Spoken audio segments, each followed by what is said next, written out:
अरे मेरा जिम्मी बेटा, देखो ये दोनों यहाँ क्या कर रही है?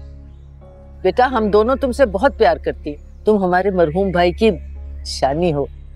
देखो हूबहू वही चेहरा, वही आंखें, वही लहजा। आपका क्या ख्याल है? मैं आपकी इन बातों में आ जाऊंगा। बेहतर यही होगा कि आप दोनों यहाँ से चली जाएं और आइंदा इस घर में कभी वापस मत आइएगा। ये किस लहजे में तुम हमसे बात कर रहे हो?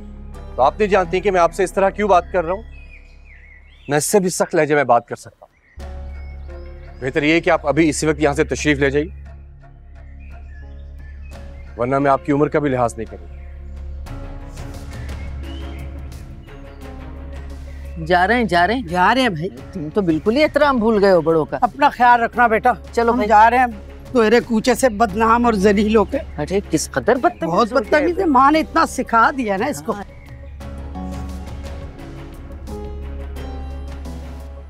कितना बदतमीज लड़का है। ही बदतमीज, बेहुदा ना हो तो जी चाह रहा था एक चांटा रख के दूं। गैरत कहीं का।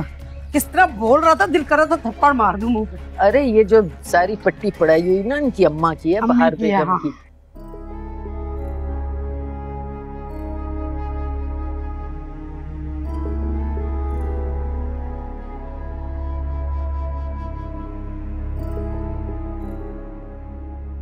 क्या हो गया भाई, इतना गुस्सा किस बात पर आ रहा है? मेहमान थी दोनों, मेहमान तो रहमत होती है। मेहमान? इन्हें आप मेहमान कह रही हैं? ये किसी भी लिहाज से रहमत नहीं हो सकती। इतनी कीना परवर खवातीन ना मैंने कभी जिंदगी में देखी, ना किसी और ने देखी होंगी। ठीक है, जरा सुकून से बैठो, इतना गुस्सा मत करो। मुझे ये बताइए, ये हमारे घर तक पहुंची कैसे?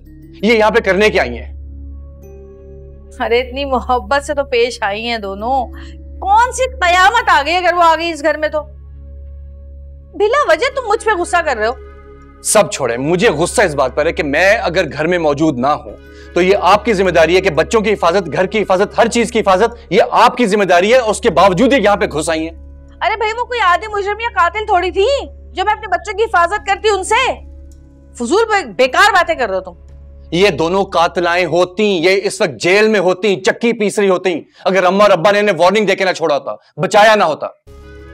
ये इस बात में तुम्हारी माँ और तुम्हारा बाप कहाँ से आ गए हैं? क्या चक्कर है? कहानी क्या है? कौन सा राज है जो छुपा रहे हो? मुझे भी बताओ ना। घर का माहौल तो तुम खराब कर रहे हो लड़ झगड़ के, लेकिन असल किस्सा नहीं बता रहे मुझे। अपने खानदान की बातें छुपा रहे हो मुझसे, हैं? बोलो। ये छोड़े इन्हें। नहीं भाई नहीं, बताओ मुझे सब सुनना है। आज से 20 साल पहले इन्होंने अम्मा को एक चांदी का प्याला गिफ्ट किया था जो कि जहर में भीगा हुआ था। वो तो अम्मा इन्हें नापसंद करती थी। उसी प्याले में अम्मा ने बिल्ली को दूध डाल के दिया था और वो दूध उस बिल्ली की जिंदगी का आखिरी दूध साबित हुआ। वो आप खुद ही अंदाजा लगा लें क्या था उस प्याले में। मैं नहीं मानती भाई, मैं नहीं मानती ये कहानी। बड़े भाईजान मैं घर के बाहर आ गया हूँ।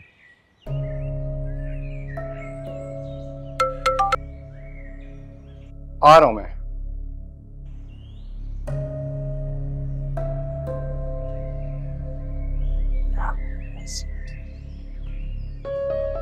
नहीं भाई नहीं, मैं ये कहानी नहीं मानती। मुझे तो उन दोनों में कोई बुराई नजर नहीं आई। तो जाके अपनी आंखें किसी डॉक्टर को दिखाएं, क्योंकि आपके मानने या ना मानने से मुझे कोई फर्क नहीं पड़ता।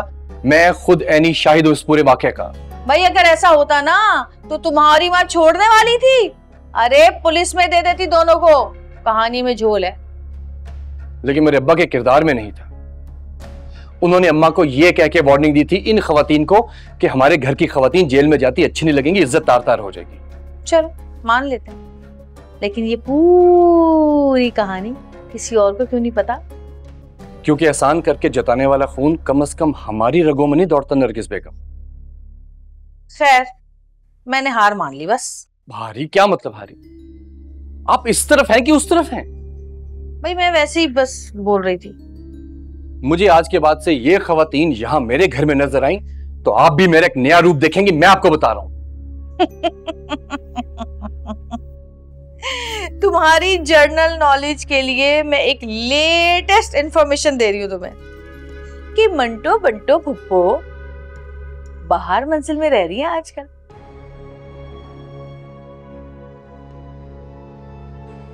खाना लगाओ? भूख मर गई है मेरी।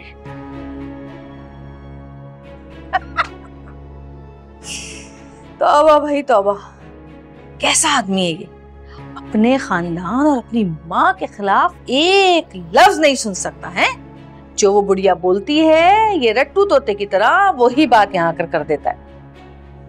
मुझे तो लगता है कि मैं और बच्चे तो एग्जिस्ट ही नहीं करते इसकी लाइफ में। हाय नरगिस हाय, इतने साल तूने गवा दिए इस आदमी के लिए, क्या फायदा हुआ? अरे लगा तो ऐसा खानदान पे तफा। क्या वो बड़े भाईजान आप परेशान हैं? सब खैरियत? यार मसले हैं कि हल ही नहीं होने को आ रहे, नई इश्यूज, नए प्रॉब्लम्स, हर रोज नया मसला। अरे भाई ये तो वक्त के साथ साथ चलता ही रहता है ना। कुछ मसले आपके इससे हल हो जाएंगे। अम्मा ने 2 महीने के खर्चे के पैसे आपके लिए दिए। बड़े भाईजान, अम्मा आपको याद कर कर बहुत रो रही थी, उससे भी देखा नहीं गया। अल्लाह से दुआ है कि सब कुछ ना बहुत जल्द ठीक हो जाएगा। आप, भाभी, बच्चे सब घर वापस आ जाएंगे इंशाल्लाह। सुनो, ये मंटो पुप्पो और बंटो पुप्पो वहां घर आई हुई हैं। अम्मा ने उन्हें घुसने कैसे दिया? क्या बताऊं, दोनों में से एक को कैंसर, बड़ी माफी तलाफी हुई है। अब्बा की कस्में दे रही थी तो अम्मा का दिल तो आप जानते हैं ना नरम हो जाता है, और चंद दिनों की मोहलत दे दी है कि रह लो फिर चले जाना बस। कुछ भी नहीं, अम्मा को इमोशनल ब्लैकमेल कर रही हैं। ये फ्रॉडने हैं, झूठी हैं, मक्कार हैं, इन्हें यार घर से निकालो। अरे आप जानते हैं अम्मा के फैसले के आगे हम क्या बोल सकते हैं? कुछ भी नहीं हो सकता जब तक अम्मा ना चाहे। तुम्हें पता है वो यहाँ आई थी मेरे घर। क्या? यहाँ आपके घर?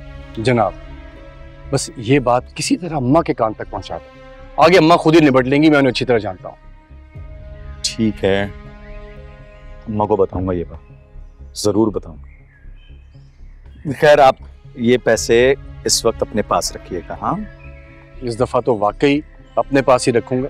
हर दफा पैसे लेता हूँ और नरगिस के हाथ में दे देता हूँ, और जब वक्त पे मांगो तो कहती है पता नहीं कहाँ चले गए, खत्म हो गए। तो ये मेरे पास ही महफूज हैं भाई। अरे बड़े भाईजान, खवातीन की आदत होती है पैसे जोड़ कर रखने की, मुश्किल वक्त में काम आते हैं इस वजह से। यार इससे ज्यादा मुश्किल वक्त और क्या है, कब आएगा अल्लाह ना करे यार। सब ठीक हो जाएगा इंशाल्लाह, मैं बहुत दुआएं कर रहा हूँ।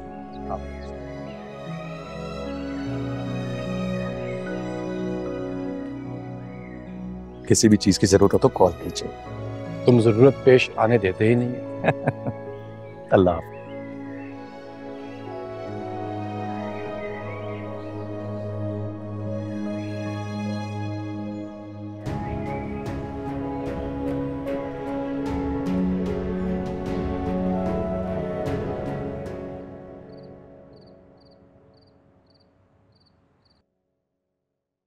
वन मिनट तो 50 1 मिनट। अरे हाँ ये ठीक है, बोलो ना, बताओ। हाँ, फुप्पो सास, वो मैं कह रही थी कि मैंने फारिया को टेलीफोन किया था, लेकिन उसने कोई अहम बात बताई नहीं। लगता है कोई इशू है नहीं। तुमने अच्छी तरह कुरेदा भी? बाकायदा कुरेदा था फुप्पो सास, इधर से उधर से घुमा के फिरा के दौड़ा के, लेकिन उसने एक लफ्ज नहीं निकाला अपने मुंह से, कुछ इन्फॉर्मेशन नहीं दी।